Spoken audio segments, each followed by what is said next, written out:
Salut à tous, c'est Planck de la chaîne, bienvenue sur cette vidéo qui aujourd'hui va parler hypnose des parents et va reprendre un article de l'Express qui est sorti, je ne sais pas quand parce que ce n'est pas écrit.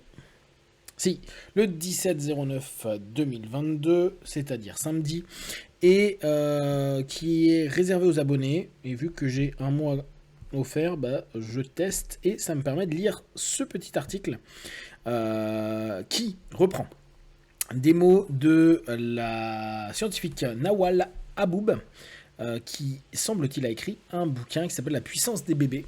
Alors à lire, il faut que je le mette dans ma shortlist de bouquins. Alors, quelques éléments qui ont été assez sympas, parce que je ne vais pas vous lire l'article, vu que c'est pour les abonnés, j'imagine qu'il y a des droits. Une des premières choses qui est assez sympa à prendre en compte, c'est que demoiselle ou madame Nawal, ce qu'elle a observé, donc elle est doc en neurosciences cognitives, et donc elle a publié un ouvrage qui s'appelle La puissance des bébés, et elle veut un petit peu revenir sur certaines croyances qu'on a à peu près tous vis-à-vis des enfants, notamment dans leur façon d'apprendre à parler, à s'exprimer, la façon d'analyser l'environnement. Il semble qu'il y ait des périodes sensibles pour les apprentissages, et ça ne va pas forcément dans ce qu'on nous a dit jusqu'à présent. Cette accumulation de connaissances nous invite donc à changer de regard vis-à-vis du bébé. Un des premiers éléments qui est intéressant, et ça j'ai trouvé que c'était cool, parce qu'on connaît tous, nous en psycho, ce bouquin qui est Tout se joue avant 6 ans, et là je reprends juste cette phrase, en réalité les inégalités entre les enfants s'installent vers 18 mois, explique Nawal. À 3 ans, tous les enfants n'ont déjà plus les mêmes chances. Ça, je trouve que c'est quand même extrêmement intéressant, sachant que déjà, se dire que tout se joue avant 6 ans, je vois des parents qui stressent à longueur de temps en train de se dire ah, mais comment je vais faire, mais que là tout se joue en fait dans la première année et demie de vie de l'enfant, quoi, tout se joue. Beaucoup de choses se jouent à ce moment-là, c'est quand même assez intéressant, et donc dans les 3 premières années, il y a quand même une certaine pression, on pourrait dire. Euh, en, En l'occurrence, elle estime que c'est quand même quelque chose de plutôt intéressant, parce que si on trouve des comportements qui sont plutôt adéquats, ça devrait permettre de faciliter les apprentissages pour les petits. Et il ne faut pas se stresser, justement, elle est un peu contre toutes les dictates qui ont été proposées à ce niveau-là. Et notamment d'ailleurs sur les écrans. C'est pour ça que je pense que ça peut être intéressant à lire, et à voir aussi les critiques faites par ses collègues, histoire d'avoir un peu des points de vue différents. Ce qui se passe dans la petite enfance fait la différence. Nous ne pourrons plus dire que nous ne le savions pas. Donc, on sait très bien l'importance qu'on doit porter aux enfants quand ils sont petits. Et l'interaction qu'on peut créer au travers des jeux. Et elle parle à un moment de quelque chose de très intéressant, de tout le travail in utero. Euh, Ainsi, en va-t-il ainsi de l'idée que les fœtus sont hermétiques à la vie extérieure. Bon, ça, pour les personnes qui sont plutôt dans l'hypnose, dans la sophro et autres, on a un autre discours. Alors peut-être qu'il est juste issu de nos croyances d'hypnotistes et de sophrologues, mais en général, on conseille toujours aux futurs parents, quand on les accompagne pour des hypnobirthing par exemple, de parler avec l'enfant, le fœtus, etc. etc.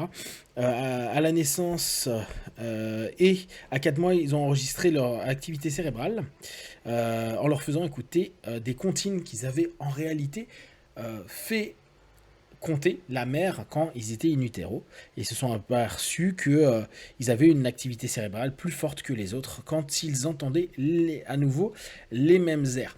Chose qui avait été amusante avec une maman que j'avais accompagnée en hypnobirthing.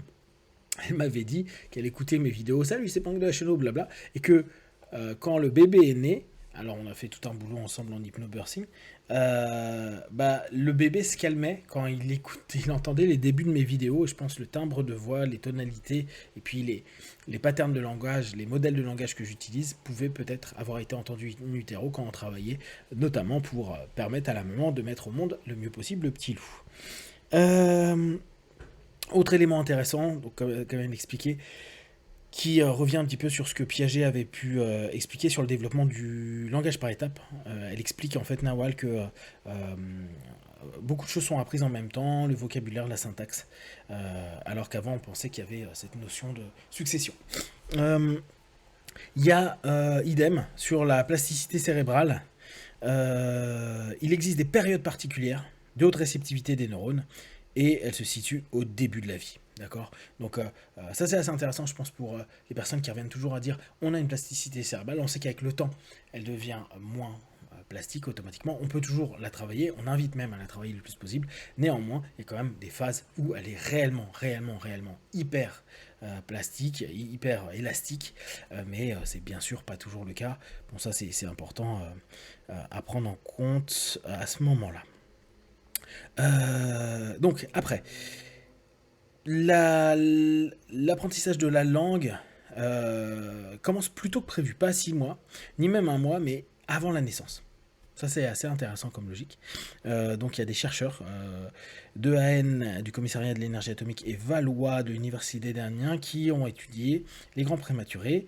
Et bon, ils ont constaté que après 28 semaines de vie in utero, les enfants repéraient déjà les différences entre les différents phénomènes dans le cerveau, ce qui est plutôt intéressant. Il y a pas mal d'éléments. Donc, là je reprends vraiment une phrase de l'article, les bébés sont donc des champions pour identifier les limites des mots. Donc ils utilisent bon, la prosodie, hein, bien sûr, la manière dont on va parler, la musique du langage, les intonations, etc. Le cerveau calcule automatiquement que les syllabes qui se suivent avec une probabilité élevée forment des noms, etc. Il s'agit de petits mots qui reviennent souvent, le, la, les, etc. La capacité d'apprentissage sans supervision implicite et puissante ne fonctionne toutefois que dans les interactions. Donc là, on revient sur cet élément clé de l'enseignement, l'apprentissage avec les enfants, l'interaction.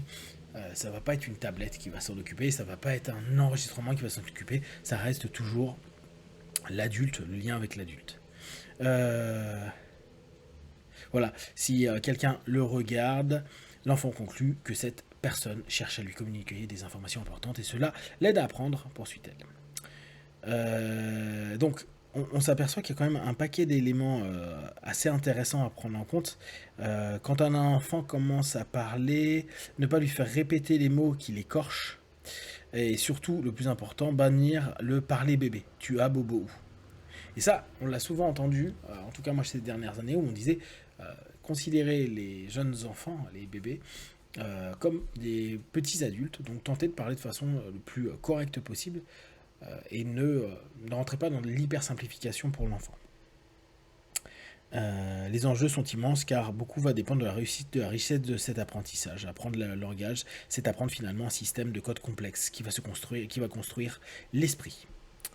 Donc après, il y a tout un petit laïus sur le bilinguisme qui est plutôt intéressant. Donc ça, pour l'instant, je vais aller juste sur les conclusions. Il faut valoriser le bilinguisme pour toutes les langues, y compris régionales, le plus tôt étant le mieux. Les parents bilingues doivent simplement prendre garde de ne pas mélanger des mots ou des structures syntaxiques de plusieurs langues dans une même phrase. Ça, je trouve que c'est assez chouette. Donc, je pense que c'est un petit ouvrage à lire, à réfléchir, à digérer. Il paraît le 21 septembre, donc je pense cette semaine. Et ça peut être plutôt cool. Pour nous, en tant qu'accompagnants, ça peut être sympa toujours de permettre aux parents de se rendre compte quand ils viennent d'avoir un enfant, de leur expliquer des choses très simples, de ne pas les stresser, de leur permettre de se dire que ils vont leur proposer un maximum avec l'énergie qu'ils ont.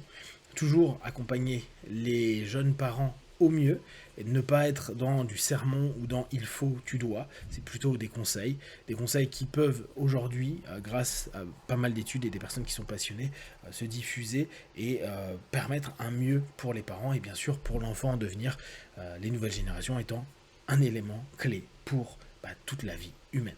Si vous avez des questions et des remarques partagées sur Facebook, YouTube, j'y répondrai le plus rapidement possible et comme d'habitude de tout ce que je propose, ne prenez que ce qui est bon et juste pour vous, testez, observez, analysez et concluez.